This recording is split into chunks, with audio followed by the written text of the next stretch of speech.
tout le monde et bienvenue pour notre dernier rendez-vous société de l'année, un dernier rendez-vous qui est toujours en direct de nos studios du Louvre, un rendez-vous société un peu particulier aujourd'hui avec quelques moments rigolos, des moments inédits, des surprises, et on va dire bonjour directement à Eric et à Pierre qui sont là, et Claire qui vient de nous rejoindre. On a vraiment aujourd'hui le gratin du gratin avec nous, mais tous les autres, tous nos autres...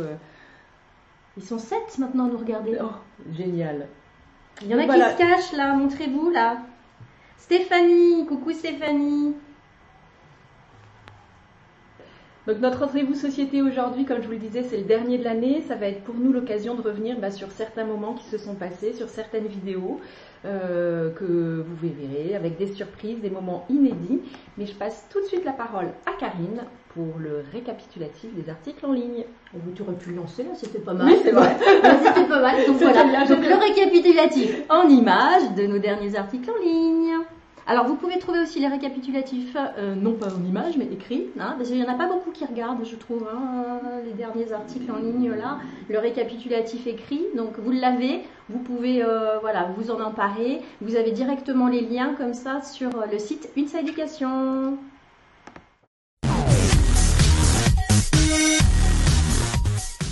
Laïcité. La laïcité est-elle compatible avec la philosophie du en même temps? La semaine dernière a permis à 2 reprises d'en savoir davantage sur la conception de la laïcité défendue par le président de la République et son gouvernement. L'UNSA Éducation réagit. Liberté. Affirmer les valeurs démocratiques et humanistes de l'Europe face à la Hongrie. L'UNSA Éducation rappelle son attachement aux idées démocratiques et humanistes. Le projet politique européen doit établir les fondements d'une union entre les peuples du continent, car il est porteur d'espoir et d'émancipation pour toutes et tous. Égalité. L'UNSA Éducation a appelé les militantes et militants à participer à la marche des fiertés 2018 sous les couleurs de l'UNSA. Égalité femmes-hommes. Où est passée la directive européenne sur l'équilibre vie privée-vie professionnelle? La nouvelle version de cette directive s'avère totalement décevante et tue la perspective d'une réelle égalité femmes-hommes. Pour l'UNSA Éducation, il faut favoriser un plus juste équilibre de la vie professionnelle et de la vie personnelle pour les femmes et les hommes. Une constitution garante des droits humains? Des premiers changements qui sont symboliques et importants pour notre fédération. Ils s'inscrivent dans une dynamique fidèle aux valeurs de l'UNSA Éducation qui dénonce toutes les formes de discrimination et s'engage à agir pour les faire disparaître. Paris dit non aux pubs sexistes. Et vous? La ville de Paris a décidé de bannir les publicités sexistes ou discriminatoires des rues de la capitale. L'UNSA Éducation salue cette initiative qui permet de faire avancer la lutte vers l'égalité réelle entre les femmes et les hommes.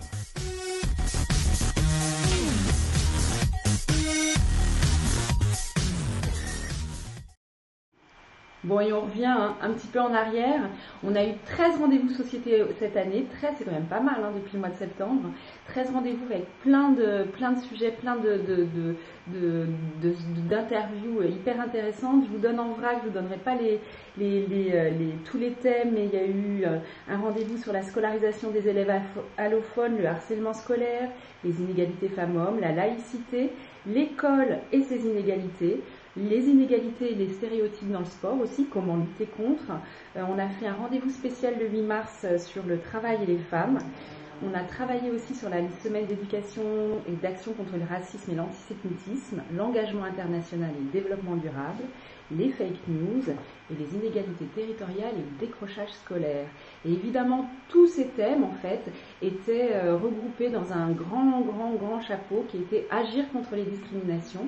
Et pour ça, on a voulu donc effectivement interviewer des experts, mais aussi également les militants de l'UNSA Éducation, les militants des syndicats, des 22 syndicats de l'UNSA Éducation, les militants aussi sur le terrain. Donc voilà. Et je laisse la parole à Karine maintenant.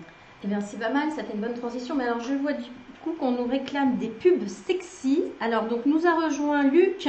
Bonjour Luc. Christelle.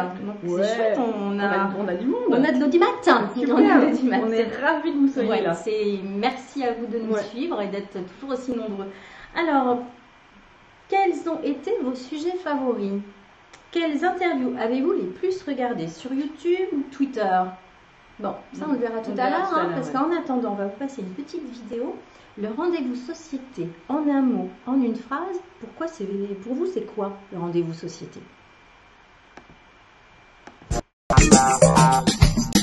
C'est super, c'est génial. C'est moderne, ça mène du frais. Ça n'arrête jamais.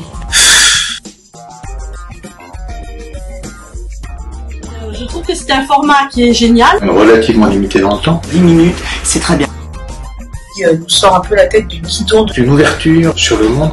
Avec des gens très intéressants. Prendre un petit peu de recul. Tous les sujets qui concernent la profession de société intéressent tout le monde. Et c'est très profitable à notre réflexion. On peut s'en emparer très très vite. Dynamique, avec un brin d'humour. Fait avec bonne humeur, enthousiasme. On discute, on échange. Ma vie a retrouvé un sens. Des belles vidéos. Le fait que ça soit direct. On va faire des choses très sérieusement. À manquer à cette équipe. Ça fait longtemps qu'on l'attendait. Ça a permis de nous voir. On le fait. C'est pas mal. On s'amuse bien à répondre aux questionnaires. Un vrai plus pour tous les collègues. J'adore. J'adore. J'adore. J'adore. J'adore. J'adore. Je les attends avec impatience. Moi, j'ai pas mon compte. C'est un rendez-vous qui est marqué dans mon agenda. Que je ne manque pas. Ne pas louper. Attendu chaque semaine. Et donc, j'y tiens. Ouais. Maintenant, on le retrouvera qu'à la rentrée. J'adore. J'adore. J'adore. À bientôt. Ciao, ciao.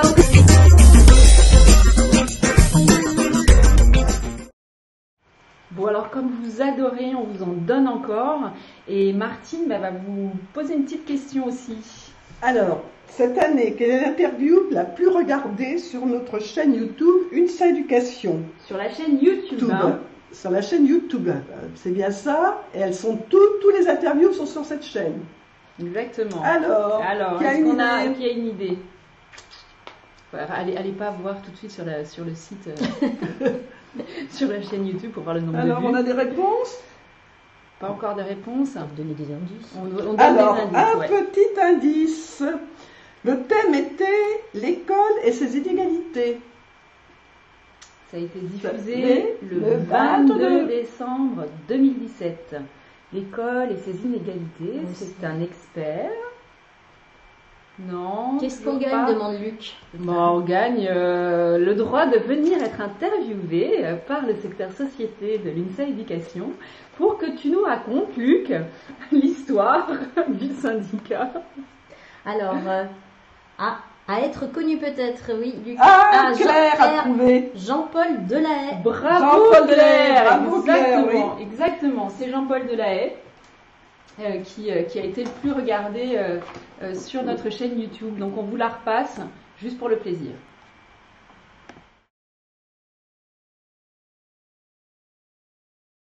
Est-ce que la société française souhaite réellement que l'école soit égalitaire ? Ça, c'est une question très, très difficile. D'abord, il faut peut-être commencer par dire que si l'école ne travaillait pas et si les personnels de l'éducation nationale n'étaient pas engagés comme ils le sont aujourd'hui, les inégalités seraient encore plus importantes dans ce pays. L'école n'a pas à rougir de ce qu'elle a fait depuis une quarantaine d'années pour démocratiser l'accès notamment à l'enseignement secondaire. Cela dit, il reste de très grandes inégalités, notamment celles qui consistent pour un enfant de milieu populaire à avoir un destin scolaire moins ambitieux que les enfants des catégories sociales plus favorisées. Donc il y a une vraie difficulté dans notre pays. Le destin scolaire dépend trop de l'origine sociale. Ça, c'est incontestable. Alors, est-ce que les Français veulent que l'école soit plus égalitaire ? En fait, les Français n'ont pas le choix. On n'a pas le choix. Il faut aller dans cette direction. Ça ne va pas être facile parce que les personnels de l'éducation nationale ne sont aucunement responsables à titre individuel. Notre école n'a jamais été conçue historiquement pour faire réussir tous les élèves. Elle a été conçue pour trier, pour sélectionner ce qu'elle fait très bien. Ça n'est pas une fatalité parce que d'autres pays qui nous ressemblent organisent leur scolarité de manière à faire réussir tous les enfants, quelle que soit leur origine sociale. Donc on n'a pas le choix.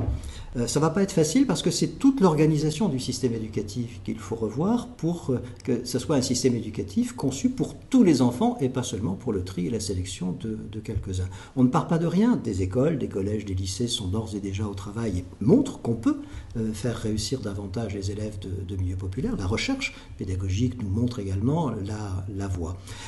Mais ça crée des résistances, on le voit bien, parce qu'une partie de nos concitoyens, dont les enfants réussissent bien à l'école telle qu'elle est aujourd'hui, n'ont pas envie que l'école se transforme, ont même peut-être peur, et ça il faut l'entendre, il faut entendre cette crainte que leur enfant puisse être tiré vers le bas, c'est le nivellement vers le bas, être victime d'un égalitarisme forcené, ou pire encore, injure suprême, d'un pédagogisme qui ferait que leurs enfants réussissent moins. Non, il faut les rassurer.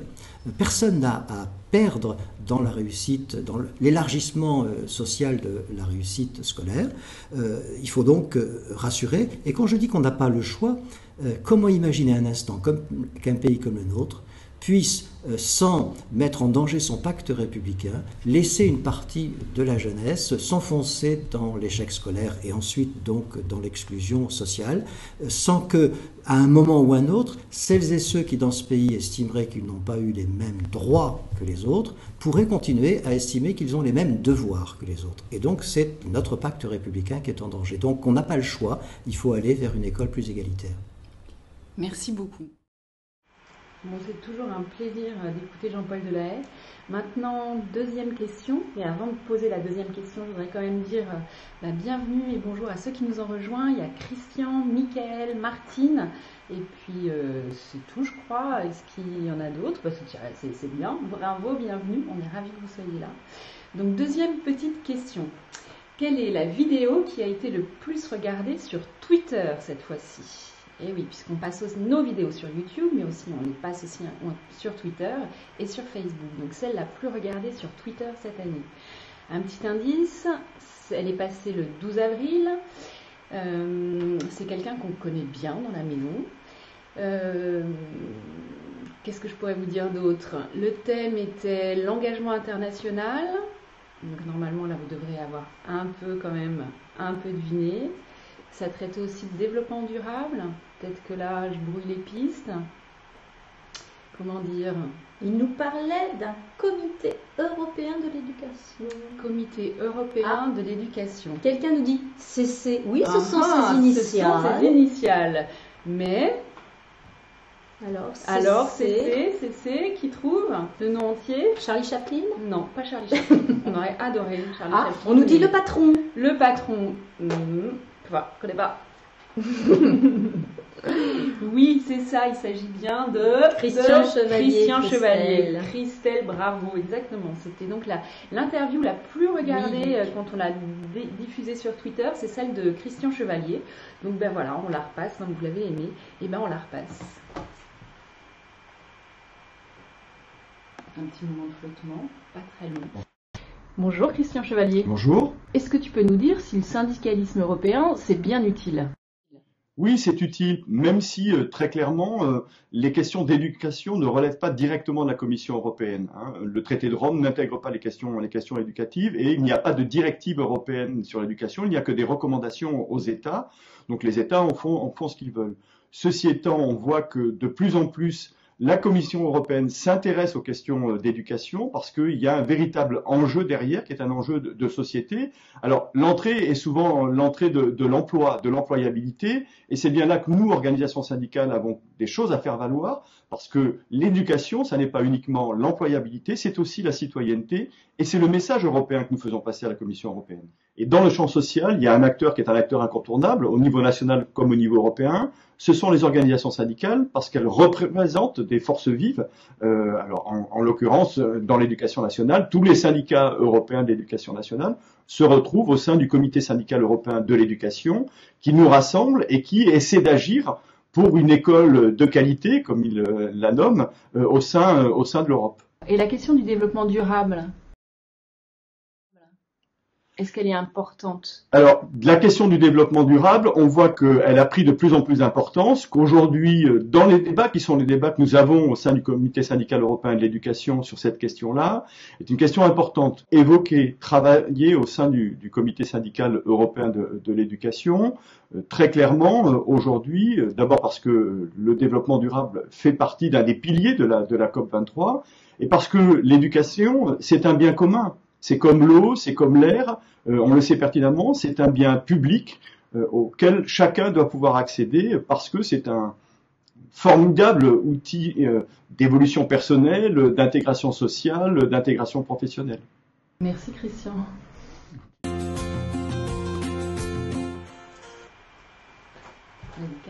C'est moi. Ça détaillé à la régie et aux commentaires. Voilà, bon. Alors voilà, donc là on aimerait vous livrer notre petit coup de cœur de l'année. Hein. On a fait beaucoup d'interviews et là c'était vraiment... moi je me suis retrouvée vraiment devant mon idole. Voilà, donc on voudrait... On a des idoles. Voilà, donc c'était à l'occasion du 8 mars. Elle avait accepté de répondre à nos questions et on a eu un entretien avec Michel Perrault. Et là, c'était plus précisément sur la question du travail et des femmes. Donc là encore, c'est un rendez-vous société que vous pouvez retrouver sur notre chaîne YouTube. Il y avait Michel Perrault, mais il y avait aussi beaucoup d'autres intervenantes qui parlaient aussi du travail des femmes, Anne Boring, entre autres, Edith Marouet-Jules, donc Dominique Meurs, et aussi Catherine Marie sur les femmes dans la fonction publique. Donc vraiment, je vous invite à revoir ce rendez-vous société qui était très riche. Et puis là, notre petit coup de cœur, Michel Perrault, le travail et les femmes. Bonjour Michel Perrault. Bonjour. Vous êtes historienne, spécialiste reconnue dans le monde entier de l'histoire ouvrière. Vous êtes également l'une des premières à avoir écrit sur l'histoire des femmes. Vous êtes l'auteur de plusieurs ouvrages reconnus, dont Les femmes ou les silences de l'histoire, Mon histoire des femmes et le dernier, Mélancolie ouvrière. Les femmes ont toujours travaillé, mais de façon souvent invisible. Pouvez-vous nous dire à partir de quand le travail des femmes a été reconnu comme tel et pourquoi ? Les femmes ont toujours travaillé et les sociétés n'auraient pas pu se développer sans le travail invisible des femmes. Pensons aux femmes paysannes notamment. C'est à partir de la fin du 19e siècle que l'on commence à reconnaître le salaire des femmes. Parce que d'abord, accéder au salaire a été quelque chose de très difficile pour les femmes. Il ne faut pas oublier que c'est la loi de 1906 qui autorise une femme mariée à percevoir directement son salaire. S'il était célibataire, il n'y avait pas de problème. S'il était marié, c'était le mari qui percevait le salaire. C'était pas toujours le cas, hein, mais enfin c'était quand même la loi. La loi en 1906 leur donne. Deuxième stade, être reconnu dans des professions et des métiers. Ça, c'était encore un stade supplémentaire et on comprend pourquoi les femmes se sont battues, par exemple, chez les infirmières, les sages-femmes, qui ont été parmi ou les institutrices, à avoir des diplômes, parce que c'est la seule manière pour elles qu'elles avaient de faire reconnaître un travail. Les inégalités entre les femmes et les hommes perdurent dans le monde du travail, ne serait-ce qu'en termes de salaire. Est-ce que pour les femmes, le travail est source d'émancipation ? Je répondrais positivement oui. Peut-être en disciple de Simone de Beauvoir. Simone de Beauvoir voyait dans le travail l'émancipation des femmes. Oui, c'est une source d'émancipation des femmes parce que ça les rend indépendantes. Tant qu'on est dépendant d'un père, d'un mari, etc., on ne peut pas véritablement être indépendant. Donc le salaire, même s'il est modeste, c'est une forme d'indépendance économique et c'est une forme de reconnaissance sociale. Donc il est absolument essentiel pour les femmes et les jeunes filles de penser à avoir un travail. Historiquement, les institutrices ont été parmi les premières à s'engager dans le syndicalisme et le féminisme. Aujourd'hui, on peut penser que ces deux mouvements sont en perte de vitesse. Qu'en pensez-vous ? Elles ont eu, les institutrices, un rôle absolument historique, de pionnières, parce que c'est dans le milieu d'instituteurs et d'institutrices qu'on a eu pour la première fois, dès les années 1920, égalité salariale. Première fois. Et donc c'est très important. Leur legs est considérable. Il a essaimé dans toute la société. Peut-être maintenant n'ont-elles plus le rôle pilote qu'elles avaient à ce moment-là. Mais je pense que leur héritage est considérable. Merci beaucoup, Michel Perrault. Merci, Œil de Lynx, on va t'embaucher, tu vas venir faire la relecture de nos petits cartels. Ce serait avec grand plaisir. Désolée, on a laissé passer des petites coquilles. Pourtant, on se relit avant de publier. Et puis, il y en a quelques-unes qui passent. Donc voilà, notre rendez-vous société inédit se termine. Avant de vous dire au revoir et de vous dire à la rentrée, parce qu'on viendra à la rentrée, Karine. Alors, le rendez-vous société continue, hein. Ne s'arrête pas, vous nous retrouverez en septembre pour de nouvelles aventures. Voilà. Avec de nouvelles personnes, puisque Benoît Kermoal rejoint notre équipe. Donc il y aura Martine, Benoît, Karine et Karine. Karine et Karine Ouais. Karine et Karine. Donc voilà, donc le rendez-vous société continue. Alors on avait plein de remerciements en fait à faire, hein, Karine. Énormément. Tous les gens qui ont accepté voilà, de notre venue, qui ont accepté qu'on les interviewe, qui ont accepté voilà, qu'on vienne chez eux, parce que c'était aussi ça, c'était très très sympa, de bonnes rencontres, des jolies rencontres, des belles rencontres. Et puis toute la technique aussi, merci au trésorier pour ce magnifique micro. Hein, alors je pense qu'on peut faire voilà, ce magnifique micro qui nous permet d'avoir un son merveilleux. Voilà. Pour ce magnifique ordinateur qui nous permet de diffuser en direct avec un logiciel merveilleux. Voilà. Merci à Martine et Alain. Exactement. Alors, merci à Alain. Qui est Alain? C'est le personnage mystère qui est là à chaque rendez-vous société derrière son écran et vraiment qui nous regarde d'un œil très très bienveillant, qui nous accueille merveilleusement. Donc merci à Martine. Merci à Martine et à Alain qui est notre assistant technique qui nous dit si le son est bon, si l'image est bonne, voilà, qui est derrière son écran d'ordinateur, toujours à veiller que tout se passe bien et que vous puissiez avoir un rendez-vous société qui fonctionne. Voilà. Alors aussi, suivez notre page Facebook cet été. Nous ne vous abandonnons pas. Nous allons continuer tout l'été à poster. Alors poster quoi? Poster des lectures. Oui, alors voilà, des conseils lecture, des sorties, des expos. Exactement. Donc n'hésitez surtout pas à partager ces lectures. Voilà, il y en aura pour tous les goûts en tout cas. Et ben voilà. Bon, on va se quitter sur un petit clin d'œil. Exactement, un petit clin d'œil. On vous souhaite un très bel été. Et puis on espère qu'on se retrouvera tous en super forme pour la rentrée, pour les élections, pour faire gagner l'INSA, parce que c'est la force politique. Alors, à très très bientôt et bonnes vacances à toutes et à tous. Et maintenant, un petit best-of de nos moments, parce que le rendez-vous société, ça a été aussi ça. Des petits moments d'angoisse, des petits moments de stress, vous allez voir, et puis des moments de fatigue aussi. Donc voilà, ça a été tout plein d'émotions, ces rendez-vous société, et qu'on a été très heureux et heureuses de partager avec vous. À bientôt. À bientôt. À bientôt.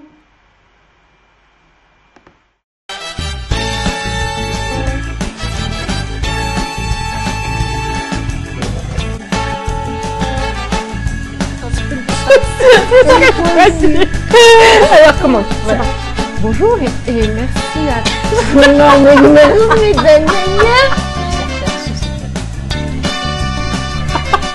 je devrais te voir et je te vois pas. Alors attends. 1, 2, 1, 2, 1, 2.